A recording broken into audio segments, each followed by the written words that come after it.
কলকাতার জনপ্রিয় এবং দর্শনীয় স্থান হলো এই মহীশূর উদ্যান। কেওড়াতলা শ্মশানের একদিকে ইলেকট্রিক দাহ করা স্থান আর একদিকে কাঠের দাহ করা স্থানের ঠিক মাঝখানে এই মহীশূর উদ্যান অবস্থিত। আপনারা দেখতে পাচ্ছেন মহীশূর উদ্যানের প্রবেশের গেট আর ওপরেই রয়েছে মা কমলার একটি সুন্দর মূর্তি। কালো রঙের এই মূর্তি সূর্যের বিপরীত দিকে থাকায় ঠিক স্পষ্ট হয়তো উঠছে না। আর এই দিকে রয়েছে একটি কৃষ্ণের সুন্দর মূর্তি। গেটের ডান দিকেও শ্রীকৃষ্ণের একটা সুন্দর মূর্তি রয়েছে।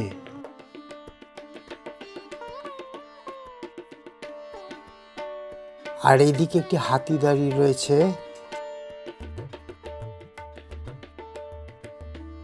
আর এইদিকে শ্রীরামকৃষ্ণ পরমহংসদেব এবং মা শারদার মূর্তি বসানো রয়েছে। 1894 খ্রিস্টাব্দে ডিসেম্বরে মহীশূরের তৎকালীন মহারাজা শ্রী চামরাজেন্দ্র ওয়াদিয়ার কলকাতায় এসে প্লেগ রোগে মাত্র 31 বছর বয়সে মারা যান। মহারাজা মারা গেলে মহীশূরের রাজপরিবারের তরফ থেকে এই জমিটি ক্রয় করা হয় এবং এইখানেই মহারাজকে দাহ করা হয় এবং তারপরে এইখানেই একটি বিষ্ণু মন্দির স্থাপন করা হয়। প্রবেশ গেটের ভেতরের অংশটা দেখলেন, এইবারে দেখুন এইখানে কি অপূর্ব সুন্দর বাগান করা রয়েছে। আর এইখানে দেখুন একটি নটরাজের কি সুন্দর মূর্তি। এই যে পাঁচিলটা গেছে এখানে বিভিন্ন মূর্তি রয়েছে, মূর্তি এবং ভাস্কর্য রয়েছে। বাগানটা চারিদিকে আপনাদের একটু ঘুরিয়ে ঘুরিয়ে দেখাচ্ছি।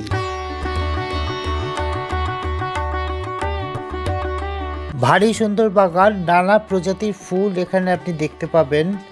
অপূর্ব সুন্দর জায়গা, দেখে চোখ জুড়িয়ে যাচ্ছে। এত ফুল তো একসঙ্গে দেখা যায় না।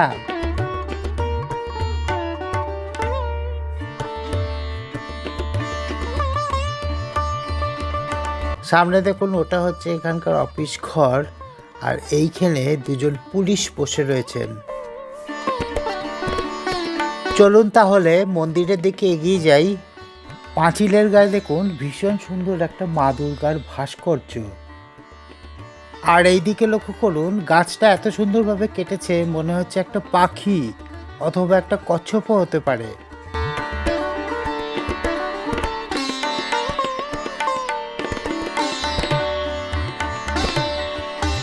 এই দিকের গাছ দুটো লক্ষ্য করুন, কি সুন্দর ছাতার মতো।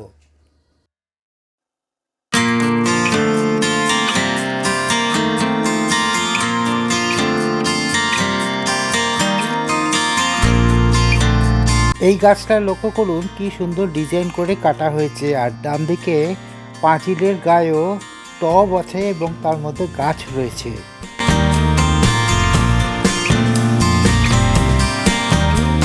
দেখুন দেয়ালের গায়ে প্রাচীন কলকাতার দৃশ্য ফুটিয়ে তোলা হয়েছে।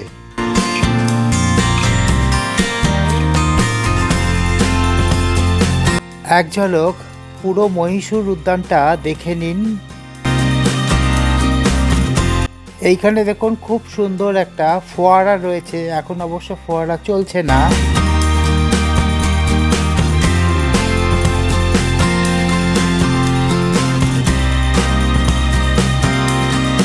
আর ওই দূরে দেখছেন কেওড়াতলা শ্মশানের ইলেকট্রিক চুল্লি জ্বলছে এবং তার ধোঁয়া বেরোচ্ছে।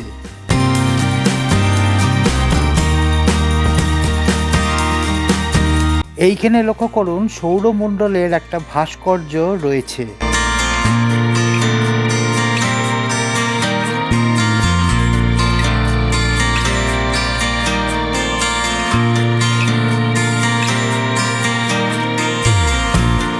এই গাছটাকে লক্ষ্য করুন কি সুন্দর ছাতার মতো করে কাটা রয়েছে।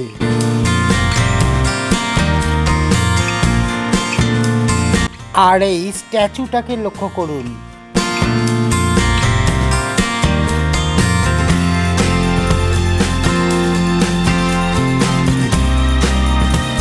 আর আমি এই মন্দিরের সামনে চলে এসেছি। এই মন্দির হলো একটি বিষ্ণু মন্দির।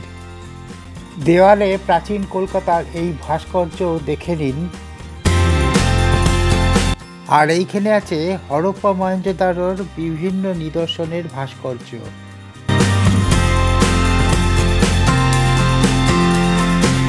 আমি এখন মন্দিরের ঠিক সামনেই চলে এসেছি। মন্দিরে এখন রং হচ্ছে, তবে বিগ্রহ দর্শন করা যাবে। এই দিকে লক্ষ্য করুন, এই মন্দিরটি কেওড়াতলা মহাশ্মশানের শিব মন্দির, আর এর পাশেই আছে কৃষ্ণকালী মায়ের মন্দির। মন্দিরটি বাইরে থেকে ভালোভাবে দর্শন করে নিন। ডান দিকে এই যে ছোট মন্দিরটি দেখছেন, এটি একটি শিব মন্দির।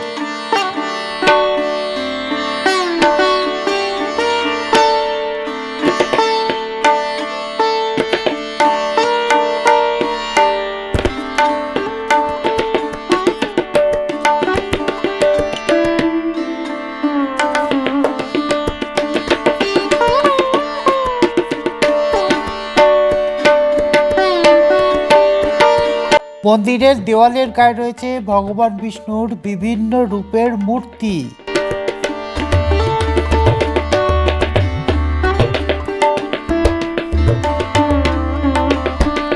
আর এই হচ্ছে মন্দিরের চূড়া। এখন আমি গর্ভগৃহ দর্শন করতে চলেছি। চারিদিকে রং হচ্ছে বলে জায়গাটা একটু অপরিচ্ছন্ন। মন্দিরের বাঁ দিকের জায়গাটা আগে দর্শন করে নিন।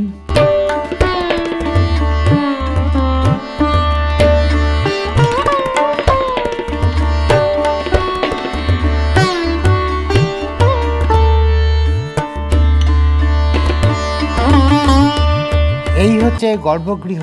ভিতরের মূর্তি এত দূর থেকে স্পষ্ট বোঝা যাচ্ছে না, ভিতরে যাওয়ার আর উপায় নেই।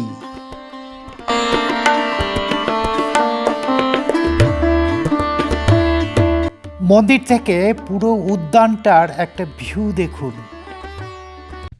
বেরোবার সময় উল্টো দিকের দেওয়ালেও কিছু ভাস্কর্য দেখতে পেলাম, আপনাদের দেখিয়ে দিই।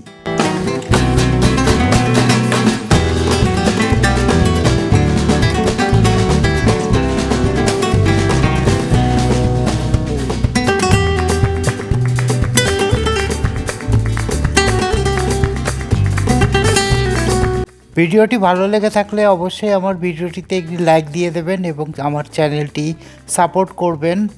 আজকের মতো এ পর্যন্তই। দেখা হচ্ছে আবার পরের ভিডিওতে।